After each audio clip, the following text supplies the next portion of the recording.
За, ном ярьж байгаа подкастын шинэ дугаар эхэлж байна. Тэгээ энэ удаад бид нэг хараал гэдэг өгүүлгийг сонгож авсан. Тэгээ энэ өгүүлгийг бичсэн зохиолч нь А.И. гээд Цянси мужийн Рүүчин хотод төрсэн хятад үндэстэн ийм хүн байна. 1976 онд төрсэн. Тэгээд энэ А.И. гэдэг зохиолчийн зохиолууд нь ерөнхийдөө гимтэргийн түүхүүд бас нэлээд гололддог юм байна. Ер нь. Тэг яагаад ингэ гимтэргийн түүхүүд их гололддог юм бэ гэхээр энэ хүний хийж исэн ажилтай бас холбоотой юм байна л да. Тэгээд А.И.г бол ер нь жинхэнэ нэр нь бол Ай Гүжөө гэдэг. Тий. Цагдаагийн сургууль төгссөн цагдаа байсан. Тэгээ биеийн тамирын зааварлагч тэгээд сонин сэтгүүл дээр доктор ажиллажсэн. Ийм зохиолч юм байна. За, ер нь бол ардын уран зохиол гэсэн сэтгүүлийн нэрмж шиг л авчижсэн. Тэгээ өөрийгөө бол ингэсэн байна. Би бол детектив зохиолч биш. Гэхдээ гимт хэргийн түүхийг л хүүрнэн бичдэг. Одоо гимт хэргийн түүхээс сэдвэлж бичдэг зохиолчоо. Гол нь миний одоо юу бол нөгөө гимт хэрэгтний сэтгэл зүг гаргана. Одоо илүү одоо нөгөө мэдэрч илэрхийлэх тал дээрээ бол нөгөө мэрэгжлийн онцлог нь ч баг. Тийм ээ, ойр харьцдаг болохоор тийм ээ. Тэгэхээр энэ чинь гимт хэргийг зүгээр детальчилж үзүүлэх, гимт хэргийн болсон үйл явдлыг бичгээс гадна гимт хэрэг сэтгэл зүйд хэрхэн өрнөдөг вэ? Гимт хэрэгтний сэтгэл зүй ямар байдаг вэ гэдэг юм чи өөрөө сонирхолтой. Энэ бол нэлээд ур чадвар шаардсан ийм зүйлтэй ер нь бол тий. Тэгээ энэ хараал гэдэг өгүүлэг бол их сонирхолтой өгүүлэг. За, маш товчхон ярих юм бол ерөөсөө л нэг тосхон дахин алга болчихж байгаа. Нэг дахин алга болоод тэгээ тэр дахианы эзэн хин гэж Жун Юнлян гэдэг. Тэр Жун Юнлян болохоор нөхөр нь ингээд жилийн өмнө нас орцсон. Нэг хүү, нэг охинтой. Охин нь бол хүнтэй суудсан. Хүү нь болохоор ерөөсөө огт ажил төрөлж хийдэггүй. Тэгээд нэг тийм маажаан мөрөйтэй тоглоом тоглодог. Тийм алуурчин дөрхийн хүйтэн царайтай гэж байна. Тэгээд ерөөсөө гэр орондоо гээд амьд мэндэн ч мэддэхгүй ингээд сураг алга болчдөг. Бүтэн жил мэд алга болчдөг. Ийм тухай юм байна. Гэхдээ бол энэ зохиолынхаа ихэнд энэ тухай гарахгүй ер нь тийм. Тэгээ ийм гол. Нөгөөх босхон тэр дахиа хулгай хийхэд энэ нөгөө дахин алга болчих юм л да. Тий. Жун Юнляны. Тэгээд нөхөр нь бол насрахаас өмнө чи юмны учир начрыг олж ийж хүнтэй маргаа үсгэж байгаарэ. Улс суурьтай байх нь зөв шүү гэж хэлсэн гэж байна. Тэгээд дураад өнгөрч байгаа. Тэгээд дахиагаа хаашаа алга болцсон юм бол гэж бодсон чинь хажуу талынх нь хөрш Вүү Хаин гэд нэг авгаа. Тэр бол маш хэрүүлж, тосхондоо бүр зартай хэрүүлж, хүний одоо дор орж хүнд ялагдж ирсэн дээр үгсэн дэрэж үздэг. Тийм хэрүүлж авгаа. Тэгээд Жу Юнлян бол нөгөө Вүү Хаинээс ерөнхийдөө айгаад байгаа байхгүй юу? Нотлохоо байхгүй юм чинь. Дахиад алга болсон тухай нотлохоо байхгүй. Тэгээд одоо юу гэдгийг ингээд дэмийл ингээд миний дахиад харсан хүн байна уу гэл ингээд яваад байдаг. Тэгээд энэ хоёр яг сүулдэ ингээд мөргөлдөн л тоо. Мөргөлдөөд эндээс асар хурц зөрчил эхэлж байгаа. Тэр зөрчил нь юу вэ гэхээр хараал байхгүй юу? За тэгээд энийг ингээд ярихын тулд одоо манай сонсогчдод бас юу та хоёр хитрхи их одоо нуршиж яриад байна гэсэн учраас тийм ээ. Энэ нэг яг зохиол оргил хэсэгтэй зөрчил нь оргил хэсэгтэй тулах тэр хүртэл нь уншаад өгчий. Маш богинох юм бол ясгэн. Энэ өгүүлэг өөр их том өгүүлэг байхгүй юу? Яг оргил хэсэгт нь яг энэ хүртэл бол хамгийн оргил хэсэг юм аа гэд. Тэр хүртэл нь жоохон уншаад өгчий болж байна. Хараал. Энэ бүхэн дахиад алга болсон тэр өдрөөс эхэлсэн юм. Дахианы эзэн Жун Юнлян хөрш суух Вүү Хаинийг хулгайсан гэдэгт огт эргэлзэхгүй байлаа. Учир нь түүнд хоёр нотлохоо байсан юм. Нэгдүгээр дахианых нь мөр хөршийн ногооны хашаан дотроос ороод гинт тасарсан. Хоёрдугаарт Вүү Хаины гэрээс дахианы махны үнэр өнөртөж байсан юм аа. Вүү Хаин бол хэрүү шууган дуртай хилэмгийн доломгоо юм. Хүний дор орж явсаас үгс нь хавьгүй дээр гэж үздэг. Яг энэ үед Жу Юнлян хүйтэн хөх царайг нь харуул алуурчин ч байж болмоор хүүмэн гэртээ байсан бол ингэж хүнд илэг өрөөлөхгүй байсан даа гэж бодог гэж. Гэтэл хүүн холбоо барилгүй ихэд удсанаас гадна мөнгө төгрөг гуйлах нэгд болжээ. Харуу бүрий болохын алдад сул дорой Жун Юнланд хоёр асуудал гарчээ. Нэгд эвтэй найртай юм шиг харагдаг хөршийн харилцааг хэрүүлж им бус харин өөрөө эвдсэн болох гэдэг. Хоёрт ганц дахиа юмдаа гэж бодоод маргааш хойшлуулах гэхээр байж суух аргагүй болоод байдаг. Ингээд тэр тосгоноор манай дахиаг хараагүй зүг зүгээр байсан дахиа минь гинт үзэгдэх юм болчихлоо жигтэй юм а гэж асууж баахан явлаа. Хүмүүс дахиагаа олсноо гэж лавлахад хамгийн сүүл зүүн тийшээ ногооны хашааруу чиглээд явж байгаа харагдсан юмсан гэж хариу хэлж явлаа гэж. Дахиагаа чиглүүлээд нь шүү дээ. Тий. Вүү Хаины хашааруу явж исэн гэдэг. Талигаач нөхөр нь өөд болохынхаа өмнө аливаа юмны учрыг олъё гэвэл эхлээд эргэн тойрныхоо улсуудын байдлыг тандаж бай гэж загсан юмсан чи. Тэр ёсоор асууж тандаж явсаар эцэст нь Вүү Хайныг гэрийн гадаа хурцшаад хэн миний захиаг хулгаасныг бүү мэдээ хэмээн хэдэнтэй давтан өгүүлжээ. Вүү Хайн юу болоо вэ гэвэл ямар гудраган дахиаг залгиж орхив доо гэж хэлэх агшинда Жүү Юнлан өөрийнхөө энэхүү аимшиг тулааны талбарт татагтан оров гэдгээ гинт ухаарлаа. Вүү Хайн дахиач нь буцаад ирнэ үзэж тайван өчгөд Жүү Юнлан яахан дэсэх вүлээ. Үгсэн дахиа буцаж ирэх үү? Ходоодонд орчихсан дахиа буцаад амилах уу гэд толгоогоо шоволцуулан донжтой өгүүлв. Вүү Хайн учрыг ойлгож арай намайг хэлээд байгаа юм биш үз гэж ширүүхэн асуув. Хийсэн хүн мэдэж байгаа байлгүй гэж Жун Юнлан хэлсэнд огт эргэлцсэн шинжгээ цааш иргэн явахыг завдахад Вүү Хайн ханцуунаас нь татаж зогсов. Жүү Юнлан гараа уугс татан үхэж далдор гэвэл чи одоо шулуухан гэл. Би хизээ чиний дахиад хулгайлж идсэн юм бэ. Үүнийгээ тодорхой болгоод явсан дээргүй юу гэж Вүү Хайн хашгичлаа. Би чамайг идсэн гэж хэлсэнгүй. Чи өөрөө идсэн гэлээ. Би чиний дахиад идсэн гэж хэлсэн юм уу? Идсэн бол идээд үз ганц муу дахиад яршиг цаашаа. Энэ үед ян тосхонд бороо орж байв. Вүү Хайн Жүү Юнланы захнаас зууран бороонд норсон нүүрэн дундуур нь тас хит алгадж орхив.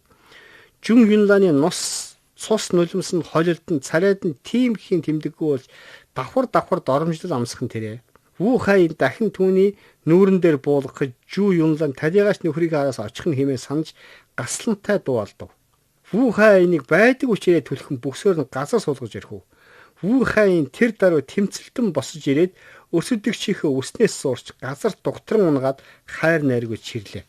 Энэ үед хүмүүс яаран очивол Жүү Юнлан шалбааг дээр тэрий хадаад насварсан нөхөр хайж явсан хүү хоёроо дуудан орилж Вүү Хайн дэргэлдэн гараа өрн зогсож байлаа. Вүү Хайныг нөхөр нь дуудвал тэр толгой сагсран энэ юм эхлээд намайг дахиад хулгаасан гэж гүжирцэн гэхэд Жүү Юнлан шалбааг өсчүүлэн хідэнтэй зохиод тэгээд юу гэж хэлээ. Хэдэн авгаа хүүхнүүд Жүү Юнланыг өргөн босгохыг оролдвол түүний хөл гар нь татан газарт хөсөр унлаа. Бааштай авгаа байх нэг хэмээн Вүү Хайныг хэлбэл нөхөр нь чи дуугүй байгаад өгөөч гэж хэлээд гэр өдөө чирч явахыг завдахад энэ авгаа намайг увайгүй гүжирдэх та бүхэн сүм үзлээ. Хэрвээ би дахиаг нь үнэхээр хулгайлсан бол энэ эмийн өмнө толгоогоо хаг зохиж өгөх нь хэмээн хашгичж байв. Үүнийг сонсоод Жүү Юнлан өндийн суугаад хуруугаа зичлэн за сайн байна. Хэрвээ чи хулгайлсан бол хүү чинь энэ жилээс хэтрэлгүй өөхөг. Хэрвээ үнэхээр хулгайлаагүй бол миний хүү энэ жилдээ багтаж өөхөг. Вүү Хайн би хулгайлсан бол энэ жил миний хүү өөхнө. Хэнийх нь хүүхд өөхийг харах үлдлээ. Жүү Юнлан ийм хэлээд гэртээ оров. Тэр гэртээ хараад ус нь нүдэлж баахан уйлж байгаад унтжээ. Маргааш нь алга ус нь дахиад олдов. Үд сүд нь унжигаад шалбайтал норжээ. Хөлд нь улаан даван бүш зангидсан байх бөгөөд ганцаардаж туйлдсан хариугүй амтан буцаж ирлээ. Эзэн дахиад твж гэртээ оруулаад хүн хар олж мэдхээс өмнө уртан эд бат хийлээ гэж. Ингээ зохиол бол ерөөхдөө ингээ оргил үеийн энэ. Тэр хоёр хүний хэрүүл чинь явсаар агаад хэрвээ дахиад хулгайлсан бол миний хүү өөхөг. Хэрвээ хулгайлаагүй бол чиний хүү өөхөг. Тэгээ энэ жилдээ багтаж гэж байгаа шүү. Энэ өгүүлбэр зохиол дотор. Ингээд өнгөрч байгаа. За тэгээ яг энийг ингээ ягаад сонирхож ярьсан бэ гэхээр ерөөсөө дэлхийн уран зохиолтч тэр аливаа юмд үг гэдэг бол нөгөө ид шиттэй гэж үздэг. Ид шиттэй биш, үг бол амьтай. Үг бол нөгөө амьтай учраас үгийг маш болгоомжтой хэрэглэх ёстой л гэж ер нь үздэг. Ер нь. Одоо бид ингээд хоёр төрлийн юм байна, тийм үү? Тухайлбал Монголын одоо дэлхийн уран зохиол, ялангуяа Монголын уран зохиолд бол хараалын яруу найраг гэж байна. Тий. Хараалын яруу найраг, хараалын шүлэг гэсэн бүр бие даасан жижиг юм төрөл байна. Өнөөдөр бид нар одоо ингээд монгол хүмүүс бол гандан хүрээ хэд очиод бурхны ном уншуулдаг. Энэ бурхны уншуулж байгаа номууд бол дандаа юу байдаг вэ гэхээр гүн ухааны сургаал, ерөөл байдаг л гэж. Одоо тухайлх юм бол Хэмрийн сан гэдэг номыг уншуулхад байна шүү дээ. Малгайн суусан бузар арилах болтугай. Биенд суусан бузар арилах болтугай. Нүдэн суусан бузар арилах болтугай. Улаан махнаас болсон бузар арилах болтугай. Одоо хил амнаас болсон бузар арилах болтугай гэдэг юм уу те. Энд чи ингээд ерөөдөг, цайруулдаг юм байна. Сайн сайхныг хүссэн ерөөл. Тий, одоо энэ муу мухай юмыг сайн сайхан юмар цайруулдаг ийм үндсэндээ бол ерөөл. Тэгээд Хэмрийн сан уншуулах, ямар нэгэн ерөөл уншуулах, дөрвөн уулын сан уншуулах гэдэг юм уу те. Ингээд энэ бол дандаа ерөөлийн яруу найраг байдаг. Тий. Гэтэл хараалын яруу найраг гэж бас байна. Ер нь бол одоо юу гэдгийг тогоонд ч гоёо ураг, голомтонд ч гоёо ураг, хаяанд ч халгаа ураг. Тэ? Энэ бол хараалын яруу найраг. Тэгэхээр энийг ялангуяа монголчууд бол энэ үгийг цээрлэх ёс. Үгийн одоо үгэнд бол ам байдгаа. Үг бол өөрөө амтай. Үгийг одоо муу мухай битгий яар. Уруу дороогоо юм битгий яар, тэ? Үхэл хагацлын тухай битгий зөвгөнж яар энэ төр гэж яриад идэх чинь юу хэр үг өөрөө амтай байхгүй ер нь. Тийм учраас одоо ер нь монголчууд тийм ээ хар хилам, цагаан хилам хитрхи их магтаал бол хүнд одоо юу гэдгийг эргээд тэр эзэндээ одоо хардлага бодон тусдаг. Эсвэл хүнийг ингээд хамгийн муу муухайгаар харааж зүгэх юм бол тэр нь хар хүч болж тэр хүний бас толгой тусдаг гэдэг юм. Мөр удамд нь тусдаг гэдэг юм. Ийм ойлголтууд байна. Тий. Тэгээ энэ зохиолыг би яагаад уншаад их аягүй сонирхолтой санагдсан гэхээр эн чинь ингээд яг үндсэндээ бол маш гоё сонирхолтой явж байгаа. Зөвхөн юм уу дахианаас болоод хоёр хүний мөн чанар гарч ирж штэ. Ганц дахиад хайчигээд бодол бүр тийм нэг гомдолтой санагдаа тий. Хэрэлдмээр санагдаад. Хэрэлдмээс юм уу одоо би ер нь хүн дээрлэхүүл ингээ нөхөр нүгч гисэн хүүхэд нь хол хаанч яваа хаяа явцсан. За ингээ энэ зохиол ингээ нэлийн урт үргэлжлэнэ. Үргэлжлэхэд энэ хоёр хүний амьдрал гарч байгаа юм. Нөгөө айхтар хэрүүлж Ву Хаин тий. Ву Хаины хүүн ирж байгаа юм. Ер нь. Нөгөө айхтар хэрүүлж. Тэгээ хүүн ирсэн чинь нөх гоё охин дагуулж ирж байгаа. Маш гоё охин дагуулж ирж байгаа. Шанхай мөсгөө гэж тэрийг. Тэгээд дагуулад эренгүүт нь нөгөө төх Жу Юнлан ч нь бол тэгээд нөгөө дахиагаа анх алдсан. Дахиагаа анх алдсан нөхөр аваач нь бол маш ихээр атаах гэж. Тэр өдөрт нь хүүрүүгээ ингээд нөгөө юу ичж байгаа. Захилгаан. Ву Хаины хүү одоо нөгөөт нэг ялгаагүй миний хүүтэй адилхан үл бүтгэл амтан байсан шүү дээ. Мөрөдөө тоглоом тоглодог тийм үл бүтгэх амтан байсан чи ийм гоё хүүхэн дагуулад ирсэн. Тэгэхээр чи энэ жил цагаан сараас өмнө яаж хийгээд эхнэр дагуулж ир. Чиний жинхэнэ эхнэр биш байж болно. Чи зүгээр мөнгөөр тэр цагаан сарын өдрөдөд түрээслээд чамаагүй гоё хүүхэн дагуулж ир. Би одоо миний бэр гэж ингэж юу яамаар байна. Энэ одоо энэ муу Ву Хаинээс би дор ормооргүй. Тийм ээ. Тэгээд нөгөө эхлээл хүнийг дахиад олгоо яасан гэж хартсан. Дараад нь ингээд хүүгийн эхнэр аваад ирэхээр нь бас ингээд атаархаж төрөх чинь тий. Тэгээ байжгаад эдний хүү бол ингэж сайн явах үндэсгүй. Эдний хүүгийн энэ эхнэр бол баг хуурамч эхнэр. Энэ бол мөнгөөр тохиролцож хүмүүсийн нүдийг ингэж илбэж хуурах завчирсан эхнэр байж таарамч гэдэг юм уу. Эсвэл эдний хүүгийн тосхонд бүр нүүр хийх газаргүй болгоё энэ төр гэлээ. Дандаа атачтай юм бодно. Жу Юнлан чинь. Тэгэж явж байгаад тэдний хүүгийн нөгөө гүтгэж байгаа цагдаад. Эдний хүү бол мөрөдөө тоглож байна. Тэгээ мөрөдөө тоглолоо гэх тэгэнгүүт энийг барьж аваа гавалчна. Гавалчингууд хуурамч ихнэр нь тэрийг хаяа явчихна гэх ингэ тооцоо хийж байгаа байхгүй юу. Тэгээ цагдаад хэлээд бариулаад ингээд ингэсэн чинь ямар ч хууль болсон болоогүй. Тэгээд юус энэ миний төрсөн тосхон ч одоо ямар сонин хачин болцсон юм бэ. Тэгээ нөгөө Ву Хаины хүү нөгөө гоё ихнэрээ дагуулад яваад гэж байгаа юм бүр. За ингэ өнгөрч байгаа. Тэгжийт нөгөө талд нь цагаан сар болох гээд байдаг нөгөө Жу Юнланы чинь нөгөө тэнэмэл хүү байхгүй. Тэгээд нэг өдөр нөгөө хүргэн дээр очиж. За чи юу яа? Яаж игээ чи бол их чих нөхөр. Тэгэхээр чи дүүгээ олж ир. Цагаан сараас өмнө яаж игээд олж ир. Тэгээсэн чи нөгөө мөнгө өгөөд явуулдаг байхгүй. Тэгээд чи болохгүй л ингээд энэ мөнгөөр ингээд ирж хайдаг хүн хөсөлдөг юм уу? Чи нөгөө ирэх очихын зардал хийгээд ямар зараад чамаагүй миний хүүг л олоод ир. Тэгээ нөгөөх нь мөнгөний авч зүгээр дими өдөржингөө өөр хатад очиж дими тинж жагаад өрөөлж. Хин таны хүү юу байгаа маа? Манай одоо эхнэрийн дүү. Таны хүү цагаан сараар ирнэ гэж байна. Яг ямар нэг байдлаар хэл авсан байна тий. Тэгэл ээж нь хүлээж эхэлж байгаа. Миний хүү цагаан сараар ирнэ гэж хүлээгээд идэх. Тэгээ битүүний өдөр болж байгаа. Битүүний өдөр болонгот нь л ерөөсө хамаг сэтгэлээрээ хамаг чадлаараа хүүдээ зориулж хүүгийнхээ хамгийн амттай дуртай бүх хоолыг хийж байгаа. Өглөөнөөс хавуулаад. Тэгэл хийгээд хүлээгээд нэ. Миний хүүн өдөр ирэх хэвээр. Битүүний өдөр байхгүй он яг тэр жил дуусах гэдэг шүү дээ. Тий. Зохиол бол маш гоё хүчтэй өрнөж байгаа. Тэгээд хүлээгээд ирсэн чи ирдэггүй. Тэгээ бүр ингэж байж байгаад бүр ороо шүн нэг машины өнгөрөөд явах шиг болдог байхгүй. Яг энэ ирж ийн гэж гүүгээд гарсан чинь биш нөгөө машин өнгөрөө явчих. Тэгснээ нөгөө машин буцаад ирж байгаа. Ирсэн тэндээс хүүн бууж ирж. За миний хүү буугаад ирлээ гэдэг нөгөө Жу Юнлан чинь бөөн баяр болоод.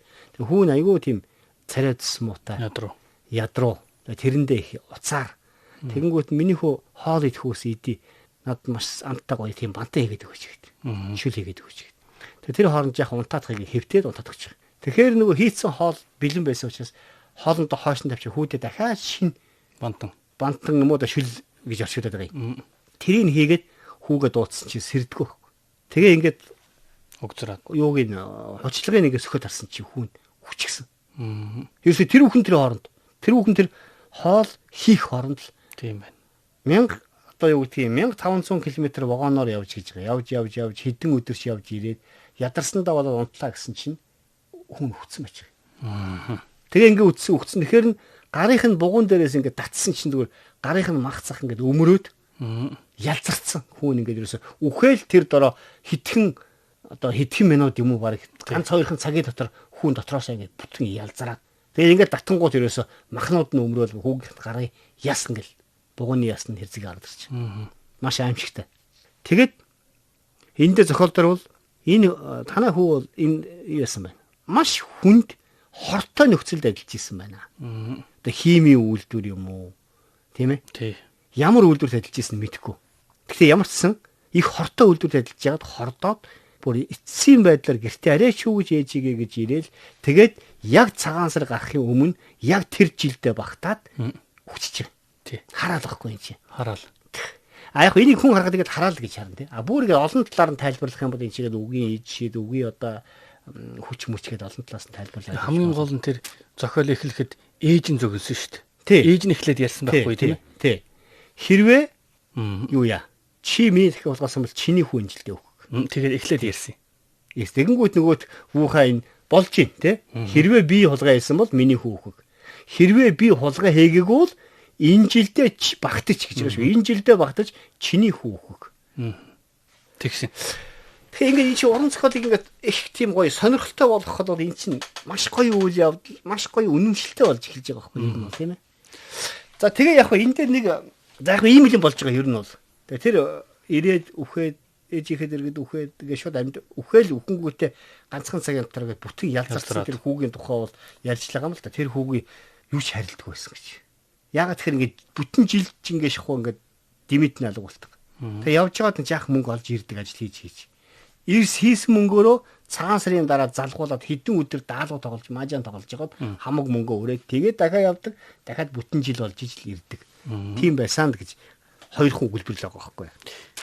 Тэгээ яг би энийг сая түрүү үгийн тухай ярьсан. Хоёр дахь нь энэ ерөөсөө дэлхийн уран зохиолч энэ юуны тухай их нарийн маш том ойлголт байна штэ. Үүлийн үрийн тухай ойлголт байна. Одоо нэг орсоор ч юм уу ингээд англиар ч юм орчуулахаар карма гэж орчуулж байна те. Яагаад гэхээр ер нь зүгээр би бол дорн дахинд илүү энгийн илүү их ойлгомжтой байдаг байх гэж боддог. Одоо ингээд монгол хүмүүс бол муу юм хийвэл тэрнийхээ үеийн үрийг амснаа. Булаг шанд бохирдуулж болохгүй, хүнд муу юмж болохгүй, амьтны аим хороож болохгүй, зугаа цэнгэлээр одоо юу гэдэг амьтны аим хөнөөж болохгүй ч гэдэг юм уу те. Хүнийг гүтхэн хочилж болохгүй. Цээр ёс байна шүү дээ. Тийм юм байна. Тэгэхээр эн чинь юу гэж сануулж ирсэн бэ гэхээр хэрвээ ийм муу юм хийвэл тэрний чи үеийн үрийг заавал дараад нь өөрөө эдэлж барнаа. Чи өөрөө биш юм ахэд чиний үр хүүхэд тэр үеийн үрийг барагдуулдаг юм а гэдэг ийм философи байгаа байхгүй юу бол.